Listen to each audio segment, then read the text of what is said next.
Hey, good evening, everyone. Hope you are doing good. Yes, you can see I just want to bring some updates on the happenings around the world. Some of you might not know.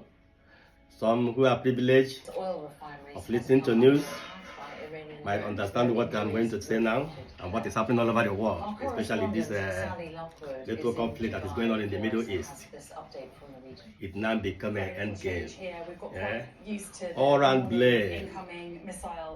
The world is on fire. Prices of everything is going high. Because, you see, when two elephants fight, it's only grass that suffers. I've been following this news since 28th of February, when US and Israel launched this attack in Iran, thinking that they will subdue Iran, but don't know that Iran have something that other people don't have. So now the whole thing is escalating. Iran is targeting all the whole American alliance in the Gulf of Middle East. Yesterday, they set an energy facility on fire in Qatar. United Arab Emirates, they did not spare them. Saudi Arabia, every place, all the Middle East, all the American bases, they're under attack. Although Iran has suffered a very chunk of this fight, they have suffered a lot because all their head of all their paramilitaries, a lot of the head of commandant, brigades, spring leader, all of them have been eliminated. But they don't want to give up. And now it's now affecting the world economy because Strait Hormuz, where some of the big ships do pass in the Mediterranean Sea, is no-go area now. So, and the America is calling a lot of their allies to come and help them to safeguard that passage. But NATO say that this fight is not for them. Trump has already called them cowards. Then the China, they are nowhere to be found. Japan, they are busy on their own. Australia, they scan them out. So I don't know whether America maybe they have beaten what they can chew, because this fight is not what they expected. They thought they can finish all these things in 3 days, but the thing is taking toll on the world economy. When I listen to news this afternoon in this Britain, they say that the energy price might go up. The prices of oil in the international market is going up. So I don't know where we are going to end next time around. But let us keep our fingers forward. Let's wait and see how this thing is going to unfold. But frankly speaking, it's not getting funny. I don't know what we are going to experience in the next few weeks. If this war did not stop, if this conflict did not stop, the whole world will feel the impact. The economic crisis that is looming now will be very severe. Because when there is no logistics, when the big ships are not transporting goods and services to their destination, the end users will suffer it. So let us keep our fingers, let us be praying, let us believe that all these gentlemen, because ego is playing its course here, who will surrender. Iran said that they are not going to surrender. And they want to teach these people the lesson they will never forget. Americans say that Iran must surrender, that they want a regime change. Israel from their outside. Yesterday I watched what is happening in the northern Lebanon. They are documenting that they are going to charge Israel for war crime because they are using some phosphorus powder to destroy farmlands and also destroy human livelihood. So all these things that is unfolding now, I have a lot of news on them. maybe as time goes on, I'll be showcasing the news on this platform so that you should see the direction we are heading to. So guys, if you have, maybe if you live in the Western world, if you have means,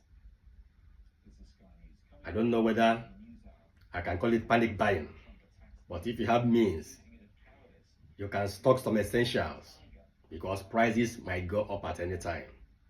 Frankly speaking, prices might go up at any time because when the price of crude oil is on high level, you know, oil is being to produce a lot of things. And when the cost of energy is high, production cost will be very high. And all these things, the people that are going to suffer it, that are the end users. My brother, my sister, if you live in the Western world, be prepared. Even if in the third world country, because almost our livelihood from Africa, we depend on the Western world to survive. We do a lot of importation. And so, when the cost of production is very high, then the end users will suffer the chunk of it. So I'm just telling you from the right source, from what I've been listening to news since 28th of February. If nothing is done to end this conflict, Middle East conflict, it's not going to be easy for everyone. Economic crisis is looming. Are we ready for another recession? Are we ready for another recession? Because now, the American allies in the Middle East, all their defense missiles cannot comprehend with the Iranian missiles because they are sending missiles in droves, and then the defense can sustain some, but some will penetrate. So, and now Iran has sworn that they will never spare any tourists in the Middle East. They are going to start attacking parks, hotels, tourist centers.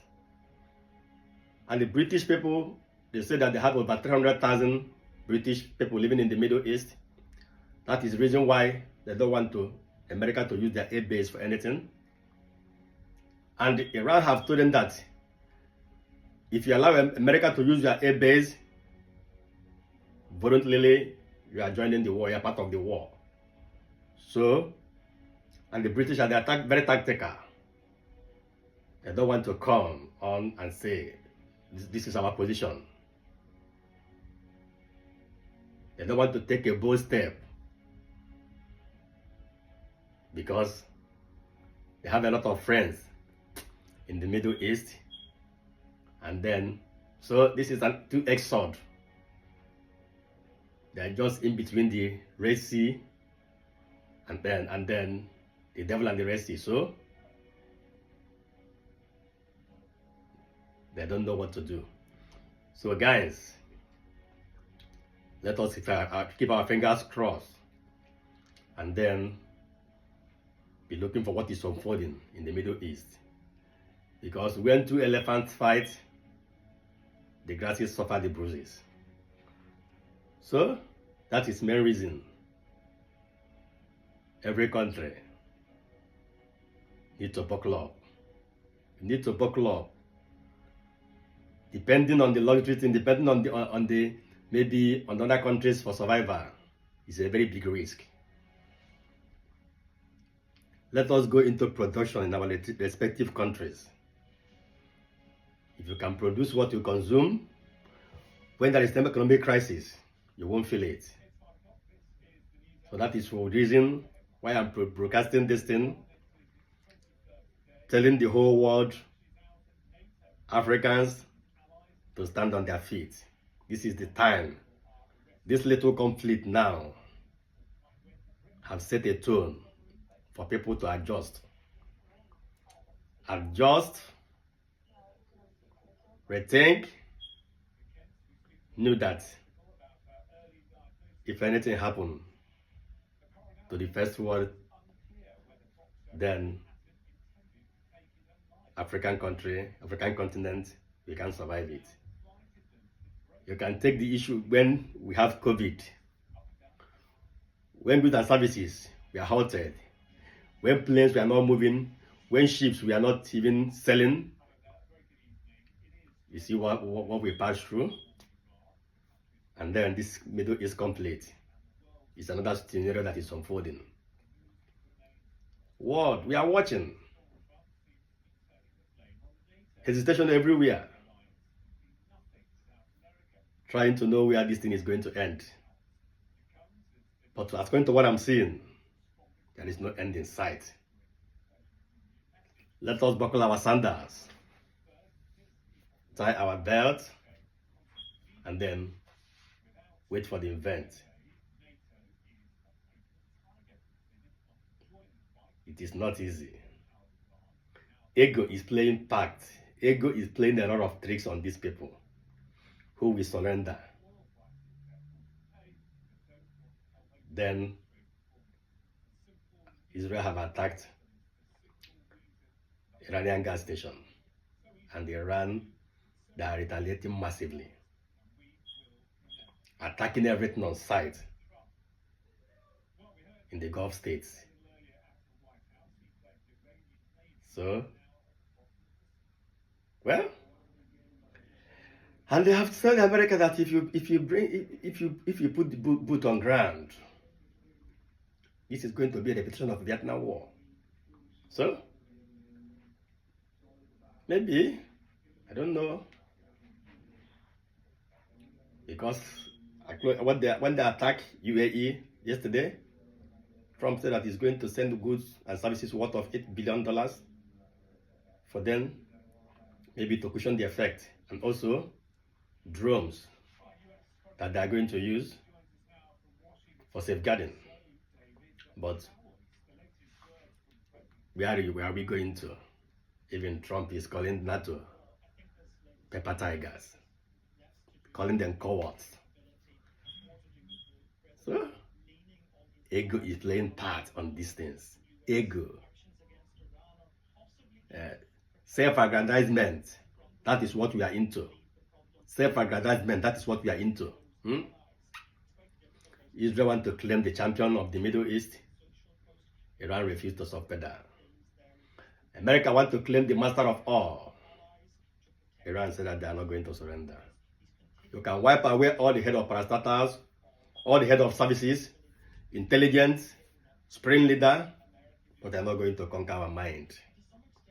We are going to fight to finish. Are we ready to withstand the after effect of this war? If you are ready for it, meet me on the comment section. Have a nice day. I will send you an update on the news that is going on all over the world.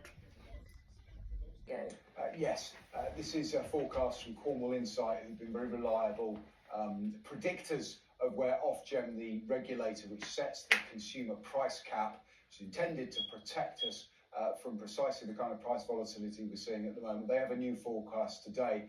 We can show you how it looks. It's the red bar screen right. This shows us the energy price cap as it's been set over the last 5 years. You can see the days of £1,000 being the cost of an annual energy bill for the average household are long gone. We're not at the same heights we saw in 23 when in the aftermath of the Ukraine invasion by Russia, but the price cap is forecast to increase. Today's assessment is to £1,973. That's from the current price cap, or the price cap that will apply from April the 1st through to the end of June, which is just under